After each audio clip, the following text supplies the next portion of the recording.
All right. This is the DDD Design Committee meeting Thursday, May 4th, 2023, 9 a.m. In City Council chambers. Will you please call the roll? Chris Bankston. Here. Tara Bennett. Here. Roy Dufresh. Here. Tom Pistorius. Here. Cassie Reagan. Here. Jeffrey Smith. Here. Michelle Juneau. Here. Our first order of old business is approval of the meeting minutes from April 6, 2023. They are in your packet. I so move.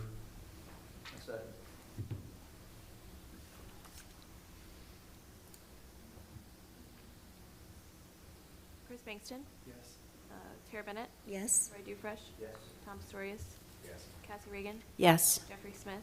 Yes. Michelle Juneau. Yes. Okay, our next item of old business is the sidewalk reimbursement program. We discussed this some last month. Just needing to have a better definition of what this program includes and what our responsibilities are in the reimbursement. So I guess, Michelle, were you able to find out any of the numbers for Andre Terrio's building for that sidewalk? No, I don't know if we did a match on that, because I could not find it in our records. It could have been one of those situations where, because what happens is our money gets transferred into a city account, and sometimes the city will cut the check. I don't know, I couldn't find it. The city definitely funded it because I remember managing it for them, but Yeah. I don't remember the Yeah, reimbursement. I couldn't find it. I can try to talk to Laura again. She was out of town for 2 weeks at a conference, but I could not find that one in particular.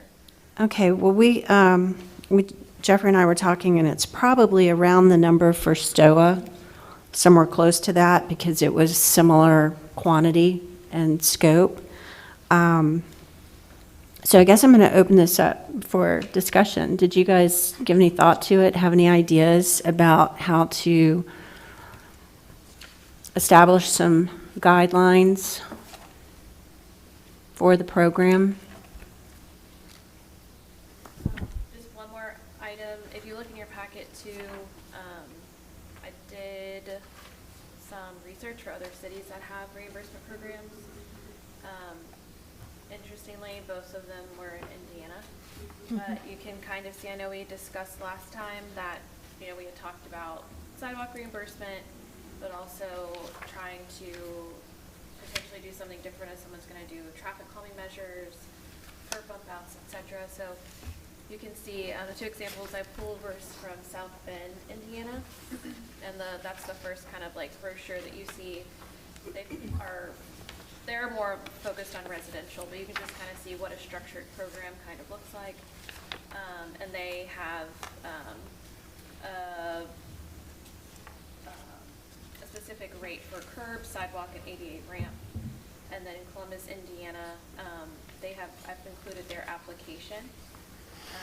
So you can just kind of see what that looks like on their end.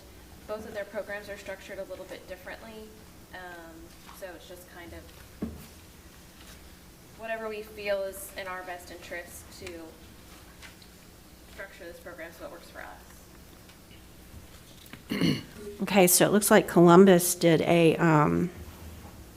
they'll reimburse $6 per square foot on sidewalk and $50 per linear foot on curb. And they put a do not exceed. But I don't see any limits. I just scanned it really briefly in the other one.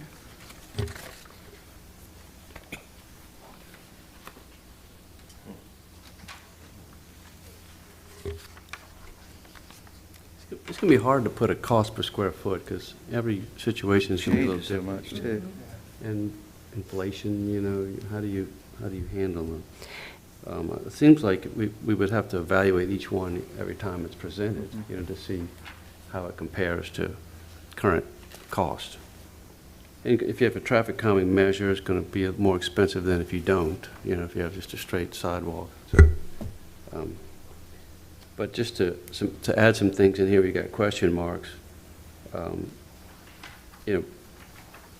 think we could reference the DDD master plan guidelines for sidewalks, which is brick pavers, tree grates. Actually, I think we're going away from tree grates and doing a different way of handling trees, just a block out with mulched. Mm-hmm. The guard, aren't they doing like a guard now? Well, Around it? we did the guards on Kate Street because the revelers were abusing the trees. And it's worked, actually, but those require tree grates. If you're going to do that, you got to have a grate to attach it to. But some of the other areas we've not put the grates in, the last few that we've done. I don't think Stoa has grates. I think it's just mulched. So I think what I'm hearing is maybe define specifically what it covers. Don't necessarily put a per square foot or a maximum. Maybe where the maximum needs to come in, Michelle, is annually DDD will contribute X amount to it, budget X amount of dollars. Instead of, because as soon as we say we're not going to exceed 10,000, we're going to get somebody who's going to do a whole city block. Wishful thinking. But, and then we've got to break our rules that we just set or figure out a way around it. You make a good point, Cassie. What if should we limit it to the historic district? Because, there's areas of the DD way beyond the historic district that could require sidewalks, That's true. So, the only item in the UDC that talks about the sidewalk incentive program is related to specifically the Thomas/Morris Street Economic Development Overlay District, which is all front-facing properties to Thomas or Morris. So I think that if we're defining an area, we have to look at what's already there, or adapting that, because that could continue to be something that is brought up to us if we say we're only focusing on this area, but the UDC says something else. Even though someone may not read it, it is already on the books. So if we want to focus on an area or target an area, I see kind of both sides to it. Our district is larger than the historic district, so the idea is that as downtown grows and develops, we would want that to look and feel like the core of downtown. That's a good point. There are areas like, I say, South Cypress, where the old A&P is. That's an area that we certainly want to encourage development of sidewalks and so forth, and they be done in accordance with the master plan. Well, we'd want to continue it, I think, down Railroad Avenue, too, if we have that opportunity. I mean, I don't know where. Maybe, is this something that we could maybe set some limits based on where we currently have the sidewalk improvements? And then as those get met, then we expand it further?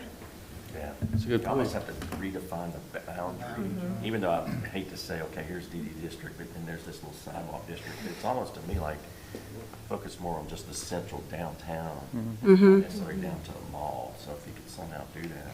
Like between, Like say we say 4 blocks or 5 blocks beyond the center. between Robert and Coleman and Yes. Cherry and Magnolia, something like that, define that area, and then once that, Yeah, right? yeah, once that's complete, And then it can expand beyond that. right, then you take it further. So maybe we should develop a map. Yeah. Your Put primary, together new limits. of Yeah. only just for sidewalks. Show what's done, what meets the master plan, and encourage, as properties, I guess, are renovated or, Yeah, I think that would define it. okay, so definition of limits, defining what already meets the master plan. That's good too, because then people can go and take a look at those areas and know, they can look at the master plan, but a lot of people are more visual, they need to actually see it. So they could go see what we're talking about, know what they're getting into, and then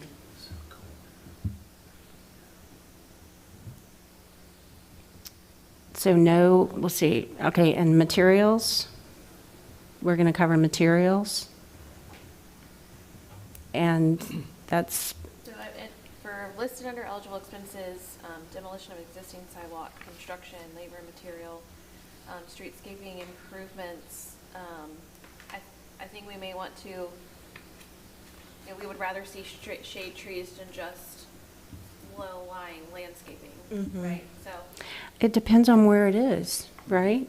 Well, some of the traffic calming measures have landscaping islands that can't have trees in them because of sight lines. So Right. those have to be low.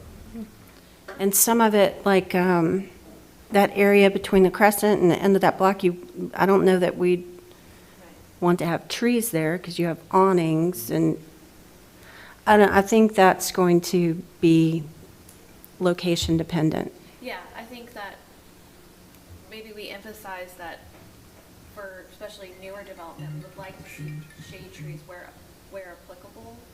Because I would just want to make sure that that is called out, that we would prefer to see that where it's applicable versus someone just not including shade trees for lower lying landscape.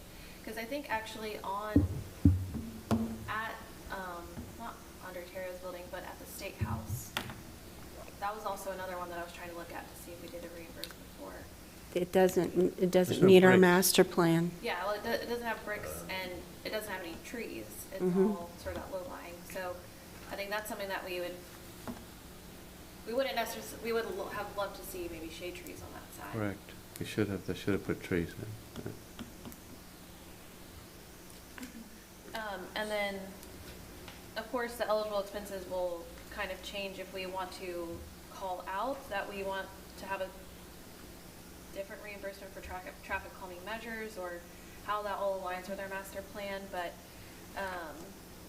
so far, the only things that are not covered are the design fees and permit fees, which are. We might want to add to that any features in the sidewalk that go beyond the DD master plan recommendations. I was going to say, what I like about what Columbus did is it's almost like an application that alerts the DDD well in advance of something coming down the pipe budget-wise, and rather than you receiving it when the project is up to bid and it's ready to go into construction. Right. You get several months advance notice. So developing some minimum standards, like they did, what is our minimum standard for sidewalk reimbursements? Like, we have a standard downtown, right? Like 3-foot wide brick thing and curb and room finished concrete. In addition to an application, the application would basically go before review from the design committee, probably the council and the DD board. And then before construction begins, we would enter into a cooperative endeavor agreement so that where every party is on the same page, because how they've worked in the past, more recently, it's been difficult to get everyone on the same page. So just streamlining the process in general with an application, following a process, which takes time, but that way we know that we're spending money well in advance of them requesting. Anybody have any other thoughts or comments? Other than thank you for doing this. This is great. Yeah.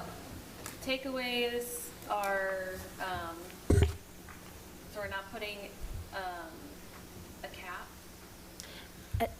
I think I'm scared to put a cap because I'm scared of not scared. I want to be open to what may come along, and we may have a project that, Because of the size of the project. because of the size of the project, scope of the project, something, I'd hate for us to not try to make it happen because we set a cap. Right. But you gotta be realistic, don't you, on the overall budget? I mean, I almost like. Well, to be setting comes a- I feel like the board needs to establish an amount per year. Yeah. And that's a hard number unless, again, something comes up and we use some funds for, some additional funds or something for it. But I think the board needs to establish a budget, And then if we have this application, like Roy said, you know it's coming further in advance, then if we need to make some changes, we can. But I think we need to establish. And if we also, some of the language needs to be that we will reimburse up to the master plan guidelines and not beyond. So if they take it beyond somehow, maybe we have the option to exclude that from, that portion of it from the reimbursement. Okay, so I feel like I have enough information at this point to draft an application and so that we could review. Cassie, I guess, we had talked maybe presenting something to the board at the May meeting, but do you feel we should wait a month? I think if you put a draft together, we can show it to them as a draft and just get feedback. I don't see any problem with that. Okay. Because I mean, I feel like it's going to be a draft, but unless we review it and we see something that really obviously needs to, maybe some wording or something that needs to change, at least get the board's opinion as well, bring them up to speed. I'll make a draft. Are y'all okay with that? With items that were discussed. Okay. Okay, that's it for old business. Our first item in new business is architectural review, Tabor Dermatology, Hewitt Road, and South Magnolia Street. I'll have to recuse myself because our firm is doing this project. Jeffrey Smith, 208 North Kate Street, representing Holly Smith Architects for the Tabor Dermatology Clinic, which is going to be built on the corner of Magnolia and Hewitt, the southeast quadrant of the corner. It's a developer out of Oklahoma actually that purchased the property, is building the building and then leasing it to this Tabor Dermatology, and there will be a rental space adjacent to it for a future tenant.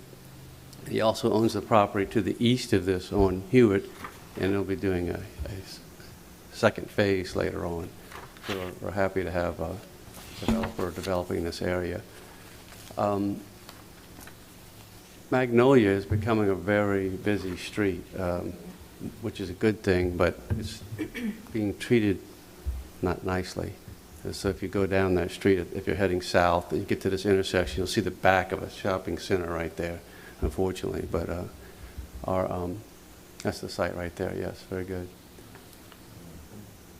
Isabella Pizza's there. I guess the Regions Bank is on the corner. So the developer wanted the entrance. So if you go back to the site, can you go to the site plan? Yeah.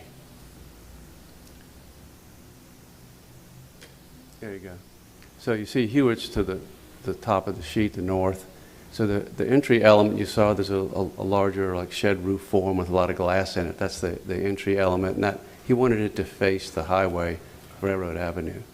So though the building, the side that faces the intersection is nice architecturally, it's not just like the back of that shopping center. It's got fenestrations and so forth, so it's a nice look. But you'll see the building's located, within 15 feet of the property line, which is in the UDC requirements, and the parking's behind the building. So it reflects all of the UDC requirements that most people have a problem with, which I don't. It kind of faces inward. Sorry, Jeffrey. Roy, I'm just asked where that little element on the end, is that on the? That's on the East side. East side. East side. Southeast. That's what I was saying, it East faces side. railroad. So you see that form that projects up? Yeah. It's And then facing focus they the did entry on the element. south side. Yeah, you really see it coming from Pedestrian Hewitt. entry on the south side and the east side right there. And if you scroll up to the floor plans, you can see there's to the left of the screen there, you'll see that's the tenant space, and then the dermatology clinic lays out, and you'll see that high roof form there is on the right-hand side. That's the waiting room entry element. And again, they wanted that strong feature facing Railroad Avenue. So normally you would say you want to put that on the intersection side, Right, facing but because all the traffic's coming down from the Railroad Avenue. But, when I was on the Planning Commission, I think Magnolia is being underappreciated as a street. And And then when the mall was doing an improvement, I think maybe Five Below, one of those buildings, well, Magnolia's terminus fused right into the loading dock.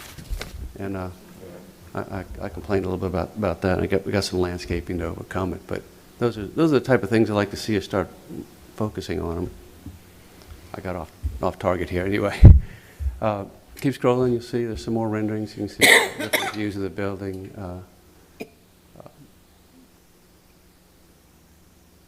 There's some 3D images. There's also just constructions, wood frame, slab on grade. Yeah. It's it's a budget project, but it's still a handsome little building. So some high windows in the in all the exam rooms and so forth.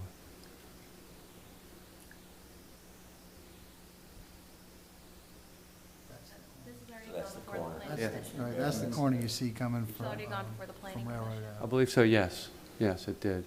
And there's one thing that came up in this, Michelle, we probably need to discuss with the city, is the city basically said, when you get the plans finished and you're ready to go to permit, bring them here and we'll get the DED to approve it.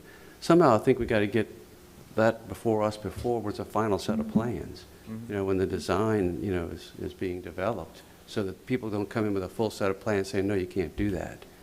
So that directive came from the person at the front desk at the city permit office. So I think we need to get that word out to anyone planning a project in the city that if it's in the DDD, to please bring the preliminary designs before this committee so we can have input that doesn't require expense to revise your plans after the fact. So these plans are ready to go to bid. So So would You your, can't really change it on you, huh? well, you can. But, Oh, it'll hurt. But, so Jeffrey, what would your recommendation be to, in communicating with the building department, when someone is coming to them, because more than likely might be coming to them first. So Correct. should they be saying, if you're not in the historic district, but you're in the DDD, your first step is to present to the design committee?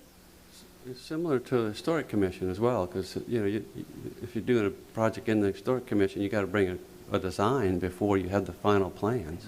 So Well, that, I guess the way that Lacey and I kind of talked about it was when someone is bringing when they're ready to get permits and they come to the building department for that, the city's review between streets, sewage, Chuck looking at it, the city's review process, she basically said it would probably be less confusing for the contractor or the owner, whomever, to not have it be hidden, but just weave it into the city's review process.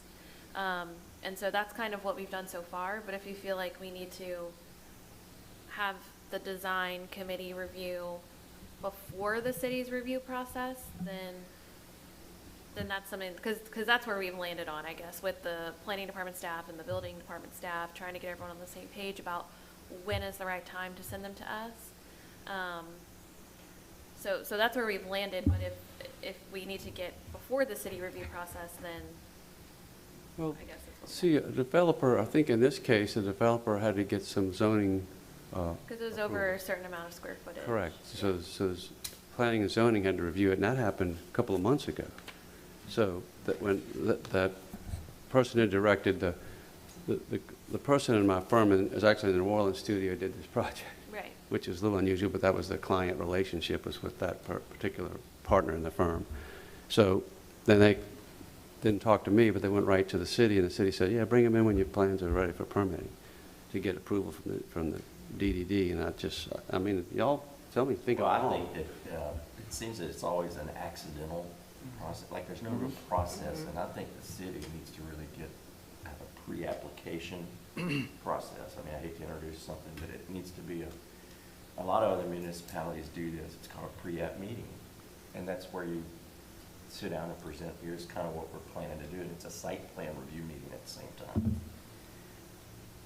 They just need something that's an initial, and if we put that in the regulations and requirements, that's what they need to do. But at that pre-app meeting, DDD could be represented there, or let them know, okay, here are the things you need to do. Right, I mean, I know that Jeffrey did that with the old Richardson's Fashion Building, but it's not something that Yeah. is built into the city's processes, so, I and. mean, that's not our thing, but I think that's something we ought Well- to. Right, we're trying to streamline, not only for clarity amongst all the agencies, but also for clarity for our developers and contractors and everyone, so that we're not First wasting their step, time. you know, that's- yeah. So, So it seems like someone is going to come, they're going to build something in the city. Again, if they have a competent architect, that person would come to the planning department and say, I need to look at your UDC, I need to understand how to build in your community. And that's when they should be told, you need to get on the, if you're going to build in the DDD, you got to get before them. And I would recommend you do it while you're developing the design, not after you finish the construction documents. The same thing with the Historic Commission. They should be told, you're in the Historic District, you got to go before that commission. Right. So it's the same process, just get out ahead of it so you don't cause owner expense. Or have them come see you. So you need to go talk to the DDD office if you want to build in the district. Make sure that there's grants available, sidewalk projects, things that are available to people. They should come talk to you about it. Anyway, so I request approval of this design from the committee. I make a motion, we approve the design. Second. Chris Bangston. Yes. Sarah Bennett. Yes. Roy Dupresh. Yes. Tom Story. Yes. Beth Reed. Yes. Jeffrey Smith. Recuse. Michelle Juno. Yes. Okay, Thank y'all. our next item is facade grant 104 Southwest Railroad Avenue. That is in your packet.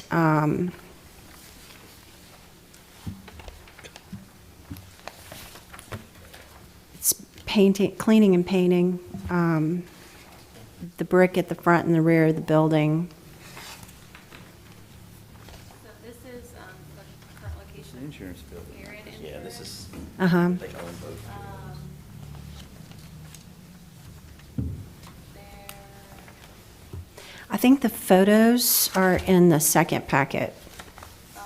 At the back. the photos are, they're in black and white in your packet. 104, 109, okay. Up here. There's actually, it shows a before and after in the very, very back, and I can kind of chime in on this because I rent from them around the corner, which is 109. But they also improved the back of the buildings, and they kind of come together, you know, as a corner. The two buildings sort of meet each other at the corner, and so we repainted both back buildings and repainted the stair, which is an entry up to an apartment. So we do facade grants on the back of buildings? So I asked him, it technically is visible from a public throughway if you're on Yes. Oak, you can see it. But he, Well, they did the front and the back Right. of Yeah, the he's building. Including, I guess, maybe just everything he did, but. right, they included the front and the back and also the side, so the side of the building is also visible. That's adjacent to Brady's. Yeah, everybody goes in the back door, Brady sees it, so, yeah, a lot of public there. I have no issue with it. I move to approve. I'll second.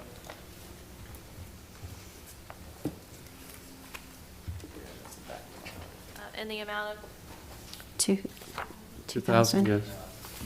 who made the motion first? Jeffrey, Who's second? Roy, Chris Bangston? Yes. Sarah Bennett? Yes. Ryan Dupresh? Yes. Tom Story? Yes. Kathy Reagan? yes. Jeffrey Smith? Yes. Michelle Juno? Yes.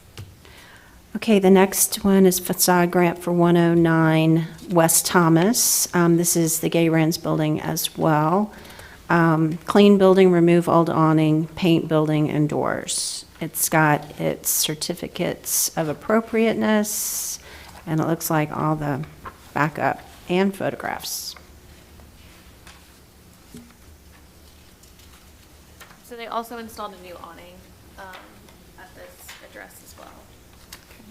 It's a metal awning? It's metal. Yeah, it's a metal one. Here's If you the- notice, remember we lowered the, well, we didn't lower the awning, the pitch is shallower, so now you see the clear story windows. Yeah, okay, right. It's pretty, Yeah. It's an after picture. it's really nice. Yeah, I do like that. So the other awning covered up the clear? Yeah. It was the canvas Yeah, type. that's good. See that before and after kind of. Excellent. Yeah, Oh, I see it now. yeah, it's good. I'll make a motion to Motion. accept the application Okay, second. as submitted.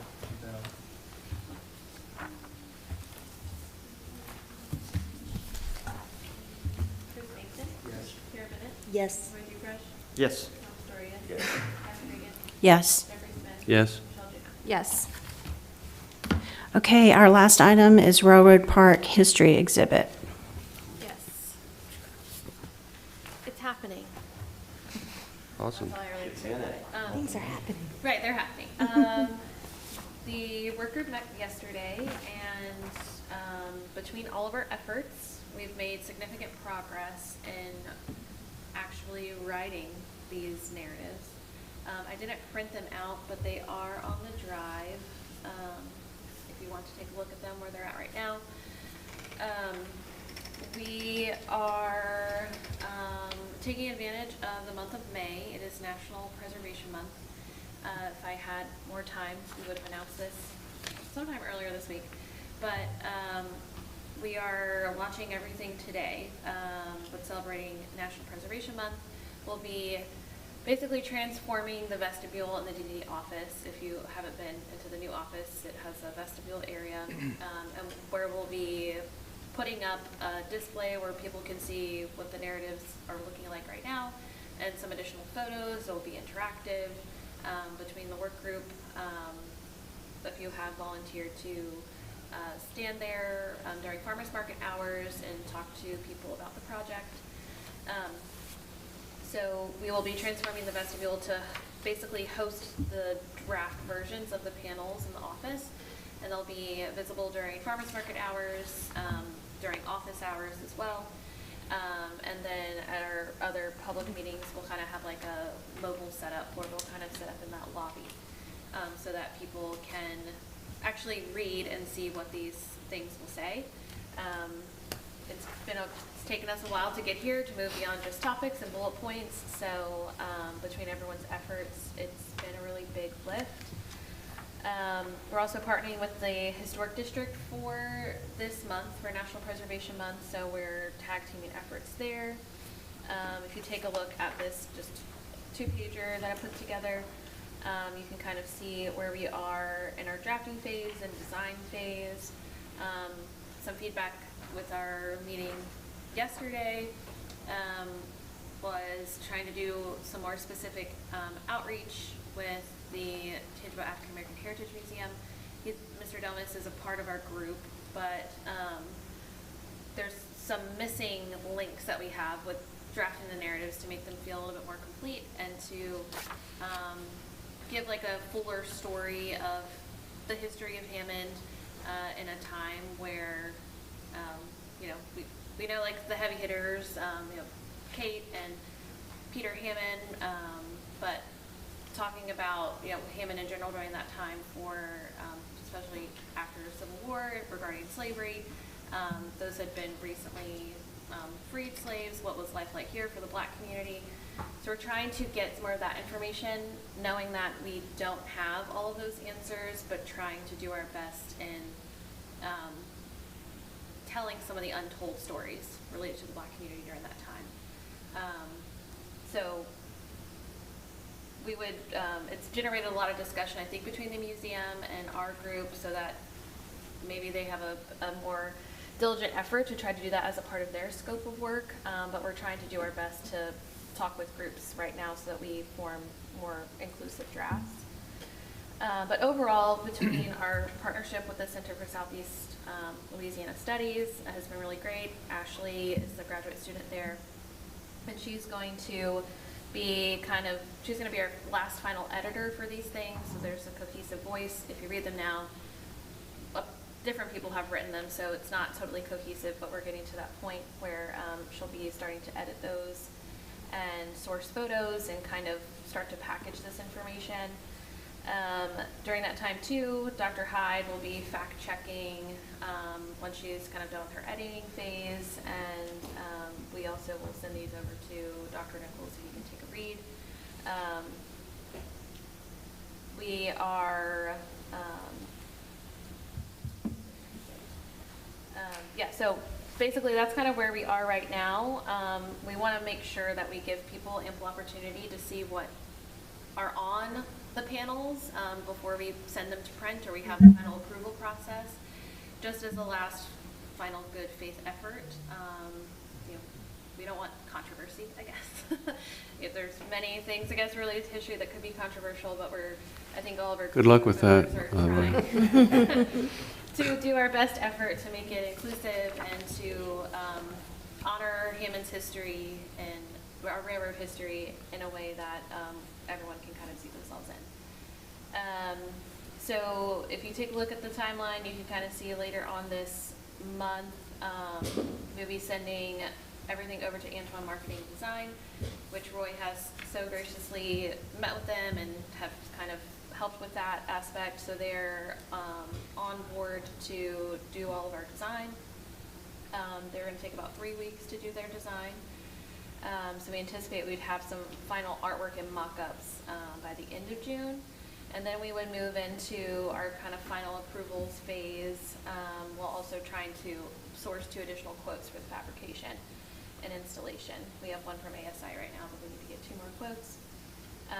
And so between the design committee, historic district, DoD board of directors, approvals in July, we would be hoping that sometime in October we could have an exhibit dedication. The weather is nice, and you know, I feel like we can have a really great day to celebrate this work that we've accomplished. So that's kind of where we're at right now. We are on a deadline, which you'll see with September 29th being our dead end date with the state to spend the funds and submit a report. They're not expecting that we have them dedicated or, you know, it's all wrapped up in a pretty bow by that point in time, but we do have to have the funds spent and have been at a point where we've spent the funds and we have a reasonable timeline for installation of what we're doing as our next step. So this is where we're at, and this is where we're going with it. Cool. Okay, the only thing left is public input.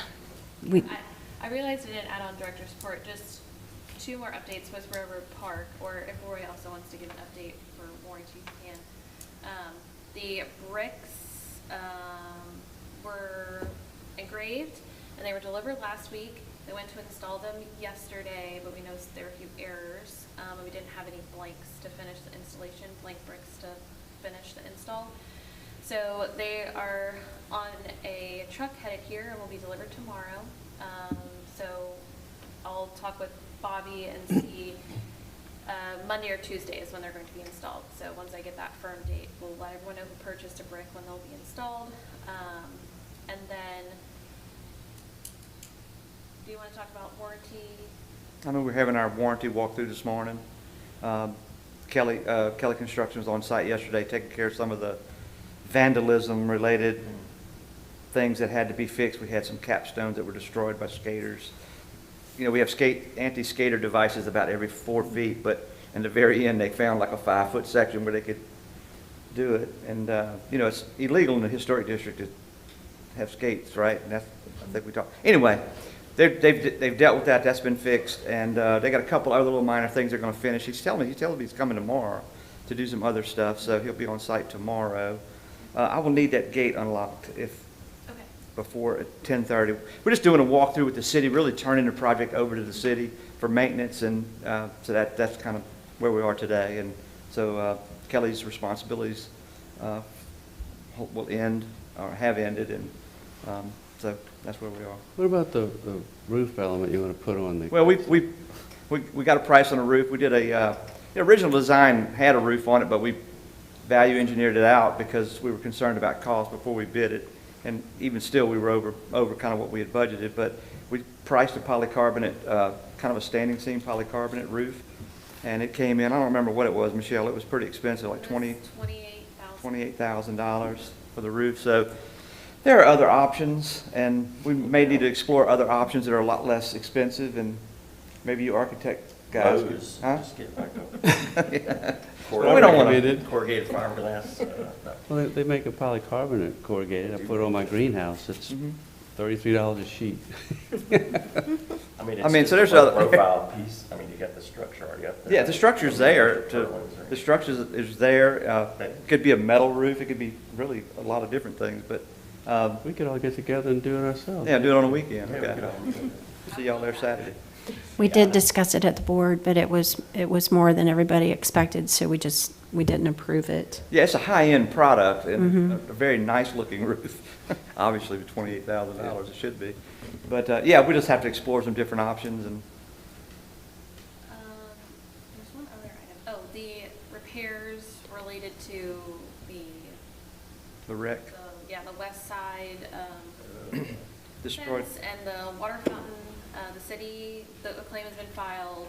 The city went ahead and has ordered the water fountain. It actually was delivered when I was out of town, I think last week or the week before.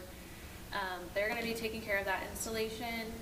And then they're also gonna be taking care of the repair to the fence. And Roy and I both did our due diligences to try to ensure that what is gonna be put back was the same or better. Yeah, we And met with the city person. yes, he would be doing the That's going to be work. doing the work, make sure he had the right materials, make sure he had the right paint colors and how, we're putting a gate in there You're gonna now. put a gate in it? We're going to put a gate, yeah. For access, just, that's been requested by the city and others. Yeah, so I that- have a question. Yeah. Once you're completed with that, and we'll jump in, are you done?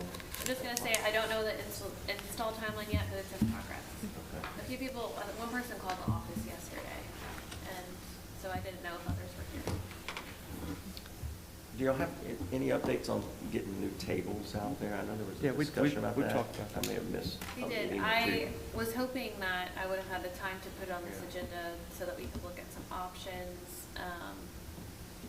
But But we. that's been talked about. Right, Roy and I have met and discussed and looked at options from Landscape Forms, which was the company that we got the benches from. The city has another supplier that they go through that is a similar style. It's not the exact same style, but it may be at a cheaper price point with bistro-style furniture. I think when Roy and I discussed things, we actually evolved from bistro-style furniture to talking more about picnic tables that were more heavy duty, not necessarily mounting them into the brick, but having an option that could be a little bit flexible, but something that would be really hard to leave the site. Yeah, we were concerned about things walking away. Oh, they And we will. found some really, and we probably need to, this committee should see these things before we Right. move forward. But there's some really nice little consolidated units that have built-in, like chairs with the table. They're all one unit that aren't unattractive. They also have an umbrella. So, and they're too heavy to be taken away. You know, individual chairs is kind of what we had originally thought, but what do you do? I mean, Well, they're the Brew- the gonna Brew end up has being, those out there. Huh? The Red, White, and Brew has them, and I don't think anybody fools with those. They have them little chained to They're the chained. tables. They are, he chained. has Yeah. actually bolted down. but we don't want The change. chairs aren't. They have hook eyes and they have these little cables that, Yeah. And the cables look at all. We don't want that. I mean, it's gonna be a tripping hazard out in the middle of that plaza. So Topola takes their notice- chairs in and out well, Who does? Oh, I think Topola takes their chairs in and out. They leave the tables out there. Mhm. I mean, somebody's gotta be responsible for that in a public space. is there a Who security is that camera person? on your building? I just think it's bright There, enough. in there is a cameras. camera on our I think they need building, cameras. but They got all kind of crap. there's no camera that points over to that courtyard area. I kept telling them, I told them. What if they- La Coretta, camera. do they have a security camera? La Coretta? On the back out there, I'm gonna let y'all finish discussing this. I have to go open a store. I move we adjourn. Second. Thank you. Thanks, Betsy. I'm panicking. So moved. Go open.